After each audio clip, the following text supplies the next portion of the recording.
स्वागत है आपका हमारे यूट्यूब चैनल में। तो इस वीडियो में देखेंगे झारखंड बोर्ड का जो असेसमेंट आया हुआ है। असेसमेंट ये फरवरी माह का, तो क्लास 9 का असाइनमेंट इस वीडियो में देखेंगे। केमिस्ट्री का, ठीक है, फरवरी मंथ का, समय 2 घंटा 40 नंबर का क्वेश्चन है ना। 9 क्लास का केमिस्ट्री और भूगोल है। फरवरी में असाइनमेंट मिला है भूगोल और केमिस्ट्री का। तो आज केमिस्ट्री बता रहे हैं, उसके बाद फिर भूगोल भी बता देंगे और बाकी क्लास का भी असाइनमेंट अपलोड कर देंगे। नए हो चैनल में तो सब्सक्राइब कर लीजिएगा, बेल का आइकन को प्रेस करके नोटिफिकेशन कर लीजिएगा ताकि कोई भी वीडियो आपसे मिस ना हो। तो चलिए देखते हैं इसका आंसर क्या होगा। पहला देखिए, निम्नलिखित में किसके पास गतिज ऊर्जा सबसे अधिक होगी। तो 100 डिग्री सेल्सियस पर भाप का गतिज ऊर्जा सबसे तेज होगी। निम्नलिखित में से किस अवस्था में हम जल को कमरे पे ताप पर उबाल सकते हैं। तो कमरे के ताप पर निम्न दाब पर उबाल सकते हैं, ठीक है। उसमें किसी प्रकार को कोई प्रेशर देने का जरूरत नहीं पड़ेगा।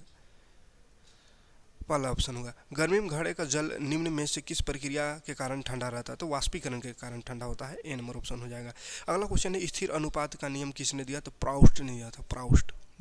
सी नंबर ऑप्शन। अगला है, एक तत्व की परमाणु संख्या 12 है तथा द्रव्यमान संख्या 24 है, तो परमाणु नाभिक में प्रोटॉन की संख्या कितना होगी। तो द्रव्यमान संख्या माइनस परमाणु संख्या घटा देंगे, यानी 12 होगा प्रोटॉन की संख्या। बी नंबर ऑप्शन हो जाएगा। उसके बाद है अगला क्वेश्चन,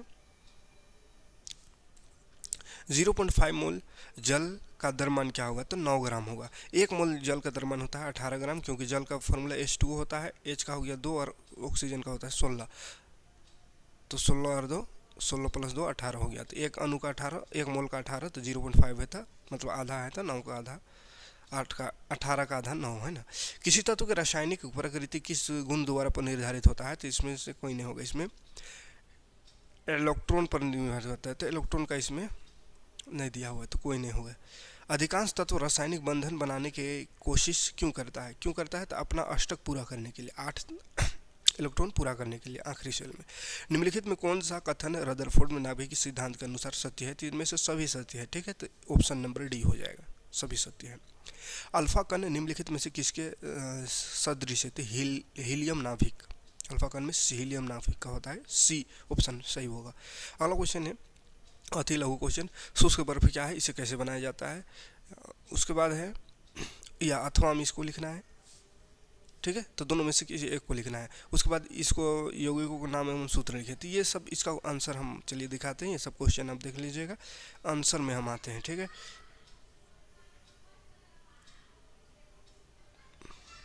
तो ये शुष्क बर्फ देखिए, शुष्क बर्फ कार्बन डाइऑक्साइड के ठोस रूप का सामान्य नाम है। इसे शुष्क बर्फ कहा जाता है क्योंकि यह एक गीले तरल में नहीं पिघलती है। शुष्क बर्फ का उदासीनीकरण होता है, जिसका अर्थ है कि यह अपने ठोस रूप में से सीधे गैस रूप में जाता है। तो ये शुष्क बर्फ का हो गया। ये कैसे बनता है, शुष्क बर्फ यानी सूखी बर्फ कैसे बनाई जाती है वो भी पूछा है। तो कैसे बनाई जाती है इसको यहाँ से आप लिख सकते हैं, ठीक है। शुष्क बर्फ बनाने के लिए कार्बन डाइऑक्साइड गैस को उच्च दबाव में कार्बन डाइऑक्साइड गैस को संपीड़ित करके जमाया जाता है, होता होगा यहाँ। जब इसे जारी किया जाता है तरल कार्बन डाइऑक्साइड के रूप में, यह तेजी से फैलती है और वाष्पीकरण करता है। कुछ कार्बन डाइऑक्साइड को ठंडक बिंदु -109.3 डिग्री फ़ारेनहाइट या -78.5 डिग्री सेल्सियस तक ठंडा कर देता है ताकि यह ठोस बर्फ बन जाए। इस ठोस को ब्लॉक, छर्रों और अन्य रूपों में एक साथ संपीड़ित किया जा सकता है। तो इस तरह से ये आंसर लिख सकते हैं। उसके बाद ये एक क्वेश्चन था, Fe3 + SO4 - इसका नाम लिखना था। इसका हो जाएगा, ये सूत्र भी लिख दिए, Fe2 SO4 का होल 3 हो जाएगा, आयरन सल्फेट।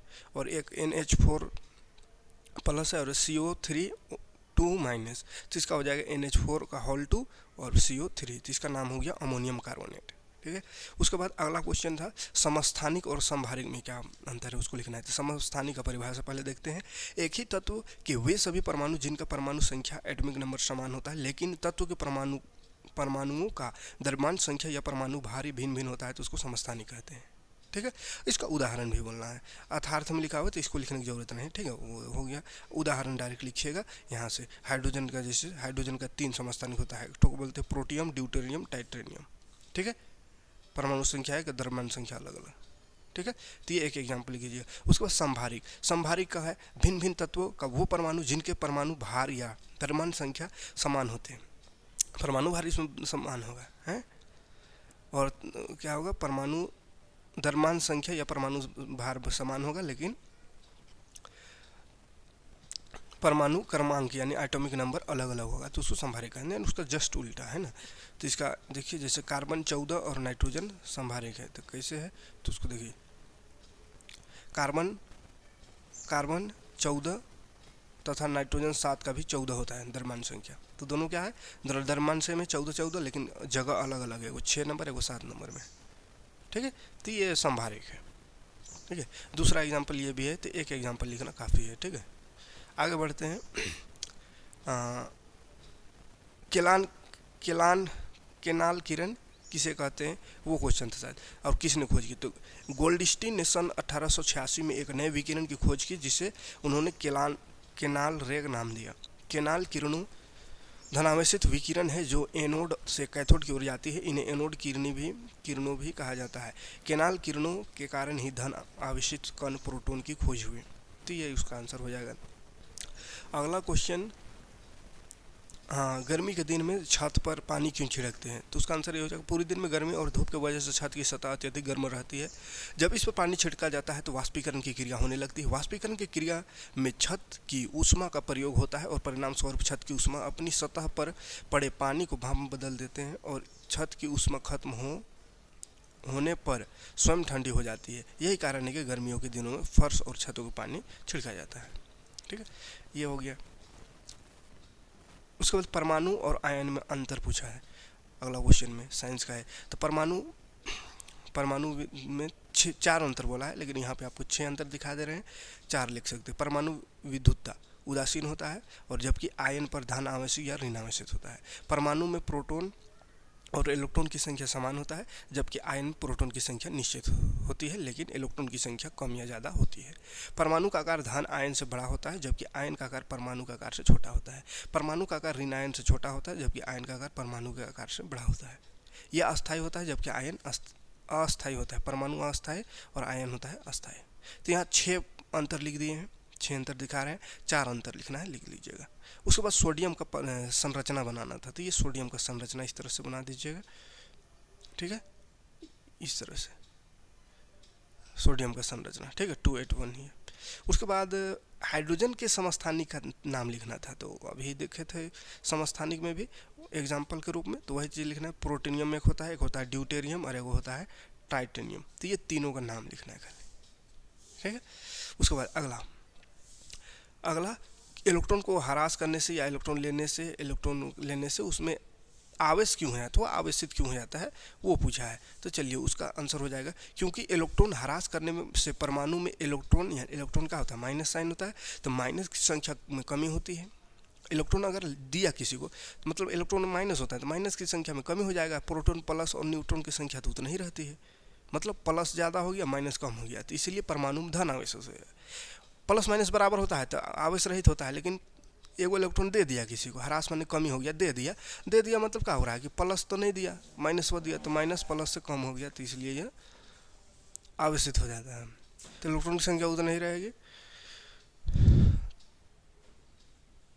न्यूट्रॉन की संख्या तो प्लस उतना ही रहेगा और माइनस में कमी हो गया, तो क्या हो जाएगा, प्लस ज़्यादा हो जाता है, इसलिए धन आवेशित हो जाता है।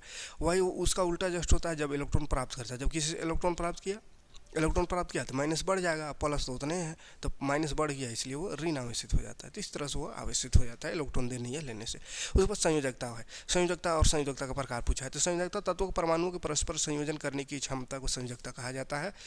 अथवा में ये है तो अथवा लिखने की जरूरत नहीं है, उदाहरण लिखिएगा। सोडियम परमाणु एक इलेक्ट्रॉन को त्याग कर अक्रिय गैस नियोन जैसे इलेक्ट्रॉनिक व्यवस्था को प्राप्त कर लेता है। तो ये एग्जाम्पल हो गया। संयोजकता का प्रकार बोला है, तो विद्युत संयोजकता होता है, सहसंयोजकता, उपसंयोजकता, ठीक है।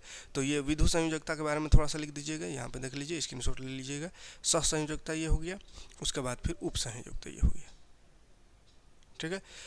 उसके बाद प्रोटॉन और इलेक्ट्रॉन, ये सब में अंतर बोला है। प्रोटॉन, इलेक्ट्रॉन, न्यूट्रॉन क्या है, तो प्रोटॉन का ये हो जाएगा, प्रोटॉन किसी भी परमाणु के नाभिक में मौजूद होता है और प्रोटॉन पर धन आवेशित यानी प्लस आवेश होता है। फिर इलेक्ट्रॉन क्या है, तो इलेक्ट्रॉन किसी भी परमाणु नाभिक के चारों ओर विभिन्न कक्षा में चक्कर लगाता है हुआ मौजूद होता है और इलेक्ट्रॉन पर ऋण आवेशित होता है। उसके बाद न्यूट्रॉन क्या है, तो न्यूट्रॉन को कोई आवेश नहीं होता है और ये आवेश रहित होता है। परमाणु में भी न्यूट्रॉन नाभिक में होता है। फिर बोर का सिद्धांत अथवा में है, उसी का अथवा में बोर का सिद्धांत है। तो बोर का सिद्धांत भी इसको लिख सकते हैं आप, या इलेक्ट्रॉन, प्रोटॉन, न्यूट्रॉन को ही लिखिए, ठीक है। तो इसको भी आप बोर का सिद्धांत भी लिख सकते हैं, स्क्रीनशॉट ले लीजिएगा।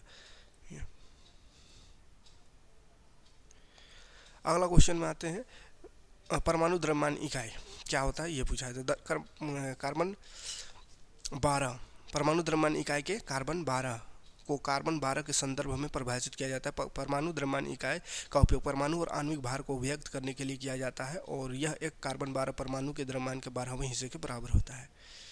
ठीक है, उसके बाद ये सूत्र लिखना था, कुछ कुछ बुझा हुआ चूना में क्या क्या है उसको लिखना था। CaOH का होल 2 ये सूत्र हो गया। इसमें कौन कौन सा तत्व है उसको लिखना है। तो कैल्शियम एक है, ऑक्सीजन है और हाइड्रोजन। तो calcium, oxygen, hydrogen. Hydrogen bromide में HBr होता है, यानी इसमें हाइड्रोजन और ब्रोमीन है खाली। बेकिंग पाउडर NaHCO3 होता है। तो Na माने सोडियम है, H माने हाइड्रोजन है और कार्बन है, C कार्बन है और O ऑक्सीजन। तो ये सारे तत्व है। पोटेशियम सल्फेट K2SO4 होता है। तो पोटेशियम है एक, उसके बाद सल्फर है, फिर ऑक्सीजन है। तो ये तत्व का नाम लिखना था। ठीक है, आगे बढ़ते हैं।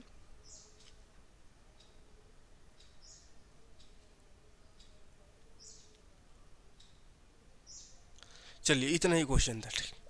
ठीक है, तो उम्मीद है समझ में आया होगा। समझ में आएगा तो लाइक और कमेंट करिएगा। वीडियो को जितना ज़्यादा हो सके शेयर कीजिएगा ताकि सभी को इसका लाभ मिल सके। मिलते हैं।